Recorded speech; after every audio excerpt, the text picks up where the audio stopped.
is land degradation neutrality? Neutrality, ground zero पर आ जाओ ना, कुछ ज्यादा फर्टिलिटी एनहांस मत करो.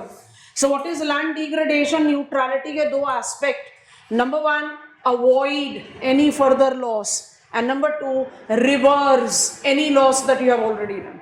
रिस्टोर, रिहैबिलिटेट, ताकि जो आपका लॉस है it becomes balance. Neutrality term समझ में आ रहा है? Land degradation neutrality. अच्छा, बहुत ध्यान से समझेंगे. आप इसको ऐसे कॉपी डाउन करना चाहो तो जरूर करो. हमने लैंड डिग्रेडेशन को डेजर्टिफिकेशन के साथ कंबाइन किया. डेजर्टिफिकेशन के साथ यहाँ ब्रैकेट में लिख देते हैं लैंड डिग्रेडेशन. और जब लैंड डिग्रेडेशन से इंडिया सफर कर रहा है, so by default India is required to mitigate it. तो मेरा principal cause of land degradation तो एग्रीकल्चर ओरिएंटेड है, तो एग्रीकल्चरल लैंड यूज प्लानिंग पर फोकस चला जाना चाहिए. But that is not the case. तो हमने एक अम्ब्रेला सा डोमेन लिया.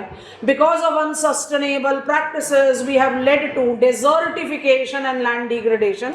तो India is रैटिफाइंग land degradation neutrality. UNCCD 1994 से एग्जिस्ट कर रहा है. यूएनसीसीडी का जो 1994 से फंक्शनिंग, हम उसके बारे में बात नहीं कर रहे. हमने लैंड डिग्रेडेशन न्यूट्रलिटी 2018 से 30 के बारे में बात कर रहे हैं.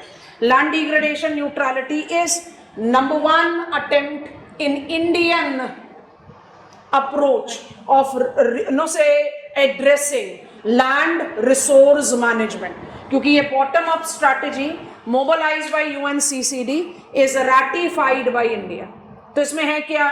अवॉइड करिए कोई नया लॉस, जहां पॉसिबल हो सके वहां रिवर्स करिए. It will automatically give you the gainful momentum. Land use planning in India part 2. Part 1 is what? India ratifies land use land degradation neutrality. ध्यान से देखें, समझें. हम एक एक ब्लॉक को जूम करते हैं. आप इसको डायग्राम के तौर पर नहीं बनाओगे, लास्ट में एक वेन डायग्राम बना लेना. Second step of land use planning in India. Land use planning in India, apart from ratifying the 3 components and 2 aspects of land degradation neutrality, also have defined planning components. Which are they? ध्यान से देखो, जानबूझकर इनको कुछ number दिया है. पहला लिखा है ecosystem based land use planning. Ecosystem based land use planning का एसोसिएशन है, जल्दी से याद करा देना. हम ऐसे ही जूम अप करते जाएंगे, आप फटाफट से इंफॉर्मेशन लिखते जाना. It is mobilisation of ecosystem services. तो थोड़ा सा वो वाला वेन डायग्राम याद करो. लैंड डिग्रेडेशन का एक रीजन क्या था? Climate change. दूसरा रीजन क्या था? डिफॉरेस्टेशन. अगर आप ecosystem focused land use planning करोगे तो आप एफॉरेस्टेशन को भी मोबिलाइज करेंगे एंड अबेटमेंट, क्योंकि क्लाइमेट चेंज जो हो गया वो तो कहीं से अब चेंज नहीं, वापस रिवर्स नहीं होने वाला. तो आप क्या कर सकते हो? Mitigate, not repeating the mistake and adopting. तो यहां पर की टर्म क्या आ गया? Ecosystem services. अब इसके बाद ध्यान से देखेंगे, ये सुनने में सेम लगता है इसलिए इनको नंबर सीक्वेंस ऐसे दिया है. Regional land use planning. Number 3 integrated land use planning. आप बोलोगे इनमें डिफरेंस क्या है? एंड नंबर 4 यहां पर है हमारा पार्टिसिपेटरी लैंड यूज प्लानिंग. ये तो सेम लग रहे हैं, तो हमने इनको कैसे डिमार्केट किया? ध्यान से देखो, भी 5वां भी दिखाते हैं. Regional land use planning, specific tribal area, flood prone area, rural area development, specification of land use planning in accordance to existing challenge and prospect. Integrated land use, तो हमने एग्जांपल दे दिया watershed management and command area. यहाँ integration क्या है? Drinking water भी है, urbanisation भी है, इंडस्ट्रीज भी है, रूरल एरियाज भी है. यस और no? It is talking about area development. और क्या इन सब में आपने mobilisation as participatory bottom up नहीं किया? Panchayati Raj institution, community participation, PIM. Yes और नो? अच्छा, इसमें थोड़ा सा और आगे बढ़ेंगे ना, तो we have got, please note this, क्योंकि इंडिया कौन से लेवल पर हमने डिफाइन करा है लैंड यूज चेंज के? क्या उसमें अर्बन लैंड यूज है? yes, और क्या उसमें रिक्रिएशन है? yes, हाँ ना बोलो. वर्चुअल क्लास समझ में आ रहा है? अब आप इतना एक एक लाइन भी नहीं लिख पाओगे, इतने बड़ा कंटेंट है। और जब आपको लगे कि 10 मार्क का क्वेश्चन दिया एग्जामिनर ने और मुझे लैंड यूज प्लानिंग के सारे, ना तो मैं लैंड डिग्रेडेशन न्यूट्रलिटी को छोड़ सकती हूँ, ना तो मैं लैंड यूज प्लानिंग के 7 कंपोनेंट को छोड़ सकती हूँ, तो यहां पर आपके पास ट्रिक है।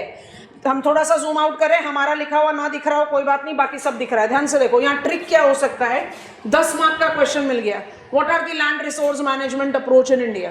तो एक सिंगल लाइन का इंट्रोडक्शन देते हुए, that India is suffering from land degradation, Venn diagram बना दो, largely because of unsustainable agricultural practices, change of climate and deforestation, is implying two principal domain of land use planning.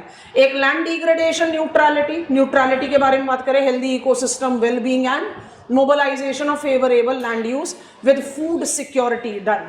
और उसके बाद यहाँ पहुंचो तो ecosystem based land use planning को combine कर दो टेरिटोरियल इकोलॉजिकल प्लानिंग से, तो 7 कंपोनेंट को आपने 6 बना दिया, समझ में आ रहा है। और उसके साथ क्या कर दो, regional integrated land use, participatory land use and even for that matter spatial land use को कंबाइन कर सकते हो।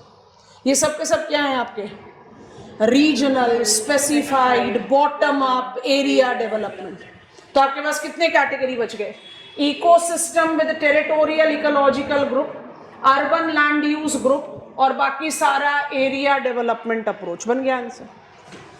वेन डायग्राम बनाकर एग्जामिनर को डायमेंशंस दे दो। 20 मार्कर क्वेश्चन है तो सबको अलग अलग लिखना चाहिए, समझ में आ रहा है। चलिए अब स्टेप बी पर आइए। लैंड डिग्रेडेशन न्यूट्रलिटी 1 लिखा है तो अब सेकंड लिखो।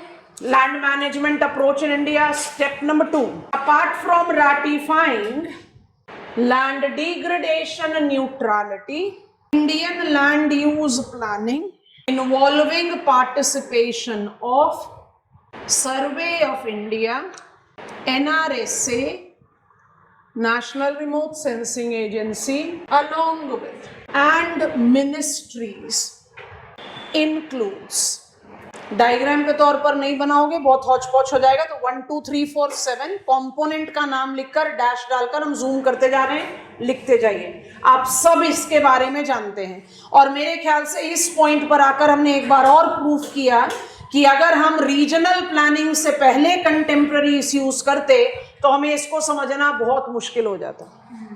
तब मेरे लिए मुश्किल होता what is watershed, what is hill area development. अब क्योंकि मेरे पास रीजनल प्लानिंग है तो ये मेरे लिए बड़ा आसान है, ठीक है। सो एवरी कंपोनेंट को आप एकदम अलग अलग पॉइंट्स बना के लिखें, बाद में चाहिए तो ये वेन डायग्राम आप बना लेंगे। Number 1, ecosystem based land use planning, ये आपका हेडिंग है, इसको अंडरलाइन कर लीजिएगा। Ecosystem based land use planning और उसके आगे लिख लीजिए जो हमने लिखा हुआ है, मेरे ख्याल से इजीली एविडेंट है, फिर भी हम रीड आउट कर देते हैं। दैट इज मोबिलाइजिंग, बबल में डालो, की टर्म है, ecosystem services to generate land, climate and biodiversity dynamics for hunger abatement. Term है ecosystem services. I think this is done. Component number 2, regional land use planning. Specification का मतलब दोनों होता है, क्या चैलेंज है और क्या प्रोस्पेक्ट है। Rural development, tribal area development, आप एग्जाम्पल्स लिख सकते हैं। जब तक ये डिस्क्रिप्शन नहीं लिखे तो कंपोनेंट्स अलग अलग लगते ही नहीं, ऐसा लगता है सेम ही चीज तो हम लिख रहे हैं। Rural area, tribal area, examples लिखे हुए हैं। अच्छा, नंबर 3 लिखेंगे integrated land management, integrated land use planning. इसका मतलब है that planning which integrates, that planning which integrates land, water, economic activity in area development. Land भी, water भी and economic activity in area development. So integrated land use planning हो गया। यहाँ हमने example लिखा है watershed management and command area development। ऐसा full proof answer बनता है ना कि एग्जामिनर कहीं से मार्क्स ही नहीं काट सकते। हम क्या सोचते हैं ये तो सेम चीज है, क्यों लिखें। तो आपको उसको जरा फॉर्मली डिफाइन आउट करने की जरूरत है, बस और कुछ नहीं। बढ़ जाएं आगे। नंबर 4 को थोड़ा सीक्वेंस ब्रीच करके लेबल करा है, ये रहा। Number 4 is participatory land use plan. Participatory का मतलब ही होता है bottom up, customisation involving the aspirations of the people involved. Done. Number 5 spatial land use planning. Spatial land use planning, इसका मतलब क्या है? Area specific. तो आप बोलोगे रूरल एरिया भी तो एरिया स्पेसिफिक था, या वाटरशेड भी तो एरिया स्पेसिफिक था। डिफरेंस क्या है? Area specific with defined natural conditions. तो यहां माउंटेन डेजर्ट एरिया इंक्लूड किया। Area specific with defined natural conditions. So mountain area, desert area, island territory सब है आपके राडार पर। अब 2 मिनट के लिए जो आप फर्स्ट को छोड़ दो, आप जो इकोसिस्टम रेफरेंस है उसको हटा दो। Second, third, fourth and fifth जो आपने लिखा है थोड़ा सा एक बार रीड करो। चाहे आप बात कर रहे हैं रीजनल, इंटीग्रेटेड, स्पेशियल या participatory, integrated, regional, spatial land use planning, जरूरत पड़े तो तीनों को कंबाइन कर दो। यस और नो? अल्टीमेटली आपने इन तीनों को पढ़ा कहां पर है? रीजनल डेवलपमेंट में।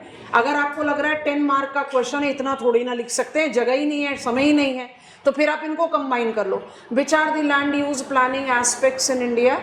तीनों को कंबाइन करके 1 बना दिया तो ऑटोमेटिकली एक आ जाएगा पार्टिसिपेटरी, एक आ जाएगा इकोसिस्टम सर्विसेज, और बाकी 2 हम ऐड कर देते हैं तो बर्डन रिड्यूस हो गया। अगर 20 मार्क का क्वेश्चन आए तो प्लीज अलग लिखो। डिसाइड करो कि 20 मार्क्स का क्वेश्चन है, what are land use changes, identify the land resource challenges and planning. तब भी आप 7 नहीं लिख पाएंगे, तो डायग्राम में 7 बना दो, लिखते समय उनको कंबाइन कर दो। That is how you can do it.